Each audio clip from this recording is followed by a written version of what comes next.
देखिए हमें क्या करना है, त्रिकोणमितीय अनुपात का मान ज्ञात करना है। ठीक, 0 डिग्री, 30 डिग्री, 45 डिग्री, 60 डिग्री और 90 डिग्री।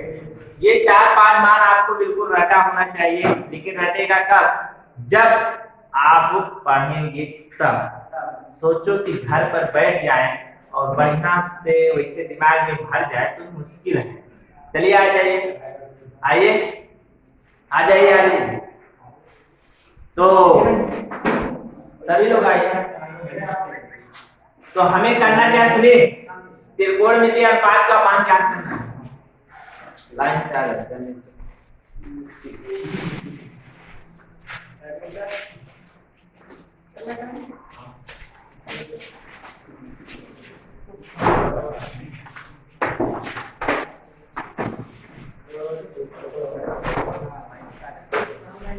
सुनिए,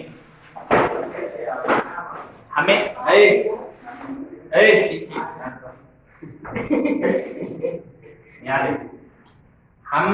हमें क्या ज्ञात करना है, त्रिकोणमितीय अनुपात का मान। Sine cos tan cos sec cosec, ये 6 त्रिकोणमितीय अनुपात होता है, इन्हीं का हमें क्या चाहिए, मान चाहिए। ठीक, तो इनका मान हम कैसे निकालते हैं? तो सबसे पहले हम लिखेंगे, हमें मान किसका किसका याद होना चाहिए, 0, 30, 45, 60, 90, इतने का मान पता होना चाहिए। बाकी नहीं पता है तो वो हम ज्ञात करेंगे। ठीक है, अब बात करते हैं कि हमें ये मान कैसे पता चले कि इसका मान इतना होता है। तो उसके लिए हमने क्या किया, सबसे पहले साइन का मान निकाल लिया। किसका मान? साइन का मान ये निकाल लेते हैं तो आधा हम आराम से निकाल सकते हैं। केवल हमें किसका मान निकालना, साइन।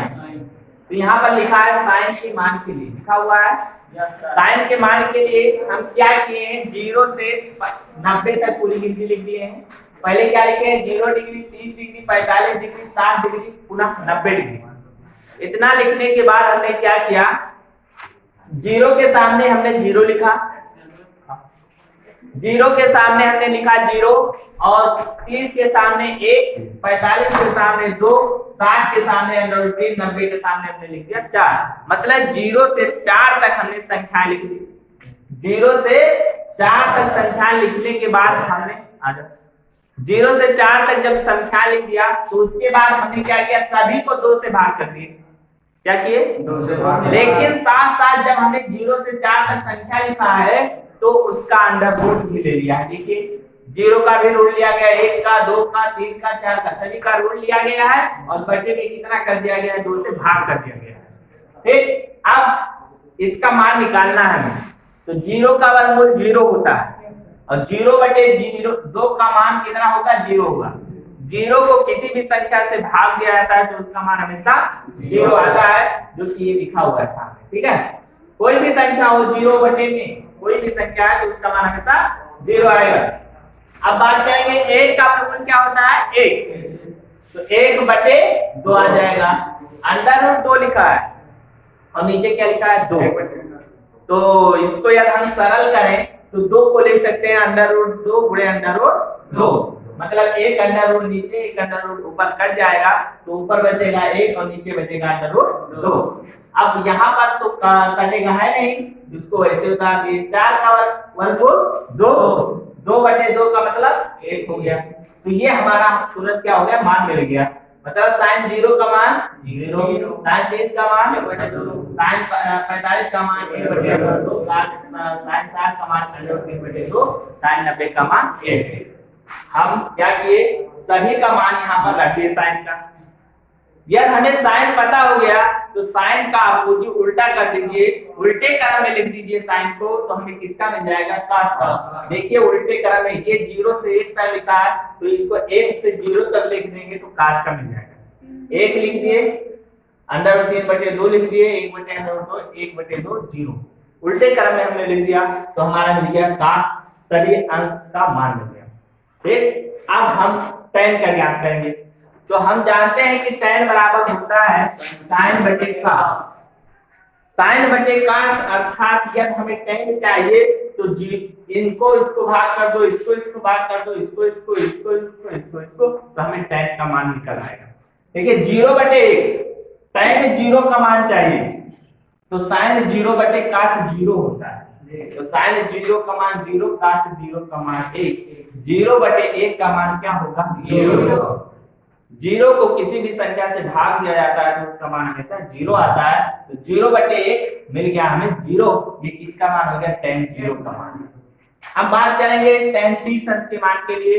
तो sin 30/cos 30 होता है। तो 1/2 और √3/2 को भाग दोगे तो देखिए ये हर में है 2, ये भी हर 2 में है, तो हर के साथ क्या होता है कट जाता है।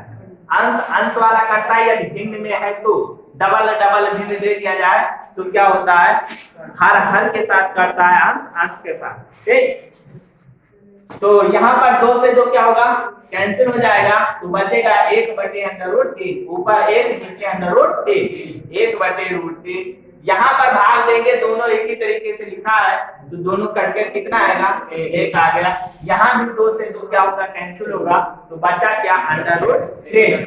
1/0 इसका मान होता है अपरिभाषित। 0 किसी भी संख्या को या 0 से भाग दोगे तो उसका मान हमेशा क्या आता है अपरिभाषित, जो कि ये लिखा हुआ। कोई भी संख्या का मान हो सकता है n/0, 0 से भाग दोगे तो हमेशा अपरिभाषित आएगा। तो यहाँ पर 1/0 का मान क्या हो गया अपरिभाषित। अब हम जानते हैं कि tan का क्या कर दें व्युत्क्रम लिख दें, मतलब उल्टा, इधर से शुरू करें यहाँ तक लिख दें तो हमें किसका मिल जाएगा। यहाँ से शुरू करेंगे 0 तक लिखेंगे तो पहले वो वाला लिखेंगे, फिर ये वाला इधर, फिर ये, फिर 0 यहाँ तक।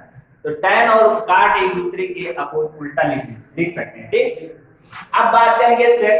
तो सेक का भी तो मान चाहिए, तो हम जानते हैं सेक किसका उल्टा होता है cos का। तो cos का जो मान होगा उसी को उल्टा कर देंगे तो सेक का मान आ जाएगा। तो cos 0 का मान 1 होता है तो सेक 0 का मान 1 का उल्टा 1 ही होगा। इसका उल्टा 2/√3, देखो उल्टा कर दो, इसको पलटोगे तो √2 आएगा, इसको पलटोगे तो 2 आएगा, 0 को पलटोगे तो अपरिभाषित। देखिए 0/1 लिखा है, ये लिखा है कि नहीं, इसको पलटोगे तो 1/0 आएगा, और 1/0 का मान क्या होता है अपरिभाषित होता है। किसी भी संख्या को 0 से भाग देने पर अपरिभाषित मिलेगा। अब सेक मिल गया तो सेक को उल्टे क्रम में लिखते चले जाओ, क्या मिल जाएगा cosec, या साइन का उल्टा कर दो तब भी cosec मिल जाएगा। tan पता है, tan का उल्टा कर दो तब भी cot मिल जाएगा, या अब क्या कर दो व्युत्क्रम में लिख दो तब भी मान मिल जाएगा। अब बात करते हैं कुछ चीज मान के। तो देखो sin 45 cos 45 का मान बराबर tan 45 cot 45 का मान बराबर sec 45 cos 45 का मान बराबर एक ही होता है। 45 का जो मान होता है सेम होता है दोनों का। ठीक, अब बात करते हैं जो sin 30 अंश का मान होता है वो cos 60 अंश के बराबर होता है। देखिए जो sin 30 अंश का मान होता है वो cos, तो कैसे पता चले, इन दोनों को जोड़ दो, देखो 90 आता है, जब 90 आता है तो समझ जाइए ये दोनों मान आपस में बराबर होंगे। ठीक, cos 30 का मान जो होता है वो sin 60 के बराबर होता है। देखिए 30 और 60 90 ये हमेशा बराबर होते हैं। ठीक है, चाहे देख लीजिए मिला के। ये हो गया हमारा त्रिकोणमितीय अनुपात। लिख लो, लिखना लिख लो।